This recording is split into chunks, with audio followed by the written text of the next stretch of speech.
जी। तो इसलिए अब नई सरकार कल गठन होगा, आज पूरी मतगणना हो जाने दीजिए, फिर नया प्रधानमंत्री जब तय हो जाएगा और नया प्रधानमंत्री जब बनेगा तब देखिए विकास का कितना तेज आगे बढ़ेगा। इशारा आपका है कि प्रधानमंत्री बदलने वाले हैं। हाँ, प्रधानमंत्री बदलने वाले, ये तो कंफर्म हो गया। अभी कहाँ आप सोच रहे हैं? बिल्कुल। अब तो प्रधानमंत्री, अब तो देख रहे हैं नतीजे आ रहे हैं धीरे धीरे। अब तो प्रधानमंत्री जी कह रहे थे कि मैं फकीर आदमी झोला लेके चला जाऊंगा, तो हो सकता है जा सकते हैं। हाँ। नमस्कार साथियों, स्वागत है आप सबका मेरे चैनल समरस भारत में। मैं श्रवण कुमार इस वक्त मौजूद हूं जनपद जौनपुर में, और जिस तरीके से चुनावी घमासान जिस तरीके से गति पकड़े हुए था, आज उसका समापन का दिन है और जिस तरीके से काउंटिंग शांतिपूर्वक तरीके से संपन्न हो रही है। और इसी बीच में जनपद जौनपुर की दोनों सीटों पर समाजवादी पार्टी बढ़त बनाए हुए है, और ऐसे में हमारे साथ में समाजवादी पार्टी के विधायक मल्हनी विधानसभा के विधायक हमारे साथ में हैं, लकी यादव जी। आइए इनसे बात करते हैं और जानने का प्रयास करते हैं कि किस तरीके से माहौल, जो कि चुनावी माहौल चल रहा था, और अब क्या स्थितियां चल रही है और किस तरीके से समाजवादी की बढ़त पर क्या बातें करेंगे। स्वागत है भैया जी। धन्यवाद, नमस्कार।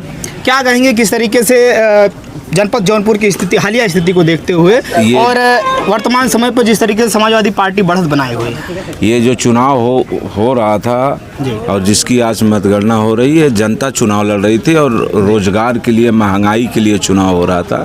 इसलिए यहाँ की जनता ने, उत्तर प्रदेश की जनता ने इंडिया गठबंधन को इसलिए इतनी सीटें यहाँ जिताई है, और जौनपुर की दोनों सीट हम लोग समाजवादी पार्टी यहाँ जीत रही है। हाँ। अच्छा, जिस तरीके से देखा गया कि इलेक्शन के बाद में ईवीएम का कुछ मामला आया था, उसमें भी आप सक्रिय रहे, और जिस तरीके से चुनाव के समय पर भी सक्रियता आपकी बनी रही, तो कहीं न कहीं अब शांति महसूस कर रहे हैं?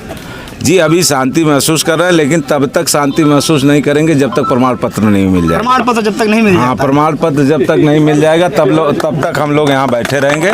हमारे प्रत्याशी, दोनों प्रत्याशी को प्रमाण पत्र मिल जाएगा तब हम लोग यहाँ से हटेंगे। आपकी कर्मठता दिखाती है, प्रमाण पत्र मिलना तय है, और जिस तरीके से आप विधायक के तौर पे हमने भी देखा क्षेत्र के अंदर आप लगे रहे, तो कैसा इस बार जनपद जौनपुर के विकास के लिए क्या जो मुद्दे रहे थे कि जिसको लेकर के आप लोग चुनाव लड़े? अभी तो देखिए, अभी तो आज तो पहले ये झूठ बोलने वाली पार्टी को तो पहले जाने दीजिए, और फिर कल नई सरकार बनेगी, जब हमारे इंडिया गठबंधन के प्रधानमंत्री बनेंगे तो विकास कार्य जो 10 साल में ठप हो गया था, जो 10 साल के बजाय 30 साल पीछे चला गया ये पूरा हिंदुस्तान, तो इसलिए अब नई सरकार कल गठन होगा, आज पूरी मतगणना हो जाने दीजिए, फिर नया प्रधानमंत्री जब तय हो जाएगा और नया प्रधानमंत्री जब बनेगा तब देखिए विकास का कितना तेज आगे बढ़ेगा। इशारा आपका है कि प्रधानमंत्री बदलने वाले हैं? हाँ, प्रधानमंत्री बदलने वाले, ये तो कंफर्म हो गया। अभी कहाँ आप सोच रहे हैं? बिल्कुल। अब तो प्रधानमंत्री, अब तो देख रहे हैं नतीजे आ रहे हैं धीरे धीरे। अब तो प्रधानमंत्री जी कह रहे थे कि मैं फकीर आदमी झोला लेके चला जाऊंगा, तो हो सकता है जा सकते हैं। हाँ, जा सकते हैं। इस तरीके से 48 घंटे तक अभी तपस्या कर रहे थे, हाँ, तो उस पे क्या कहेंगे कि अभी 22 जनवरी को भगवान राम मूर्ति का प्राण प्रतिष्ठा हुआ, उसमें मंदिर का उन्होंने उद्घाटन किया। जब वहाँ नहीं जीत रहे हैं तो फिर आगे की बात में क्या बताएं? अयोध्या नहीं जीत रहे, वहाँ समाजवादी के प्रत्याशी जीतेगा। अच्छा, इस बार जैसे जो 5 किलो राशन का जो कार्ड था उनका नहीं चला, मतलब ये राशन नहीं, इंडिया गठबंधन के हम लोग, हमारे जो इंडिया गठबंधन के जितने सीनियर लीडर हैं, राष्ट्रीय नेता हैं, जितने लोग, सब लोग उसमें ऐलान किए थे। हमारे राहुल गांधी जी, इंडिया गठबंधन के जो नेता हैं राहुल गांधी जी, इन्होंने ऐलान किया है 8500 रुपये देने की बात कही। तो 5 किलो राशन कोई थोड़ी लेगा। 5 किलो राशन के बजाय उनको 8500 रुपये जब अगर मिलेगा एक महिला को, तो अपने परिवार के बच्चों को, बहुत सी ज़रूरतें हैं गांव में रहने वाले, उनकी पूरी व्यवस्था की जाएगी, रोजगार दिया जाएगा। जो 30 लाख केंद्र में खाली वैकेंसियाँ पड़ी हैं, 30 लाख, तो तत्काल उसको नियुक्ति, अगर एक गरीब परिवार को जो 5 किलो राशन पा रहा था, अगर उसके परिवार में एक आदमी का अगर रोजगार मिल जाएगा तो उसका पूरा जीवन कट जाएगा। अच्छा विधायक जी, क्या बताएंगे कि जैसे उत्तर प्रदेश में 70 सीटें जीतने वाली बीजेपी पार्टी, मतलब कि अच्छा 14 में भी जीती थी, 19 में भी जीती थी, लेकिन इस बार क्या कारण रहा है कि जो सीटें इतनी कम हो गई?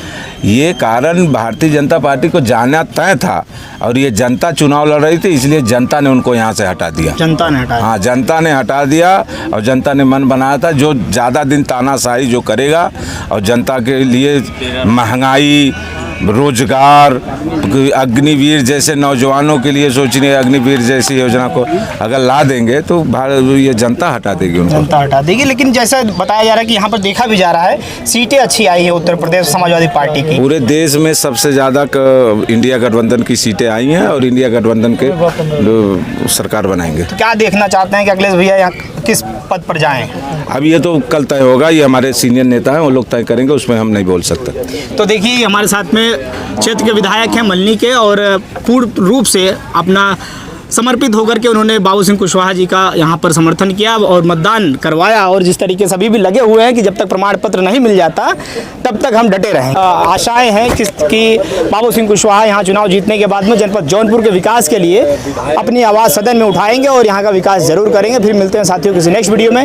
जय हिंद, जय भारत।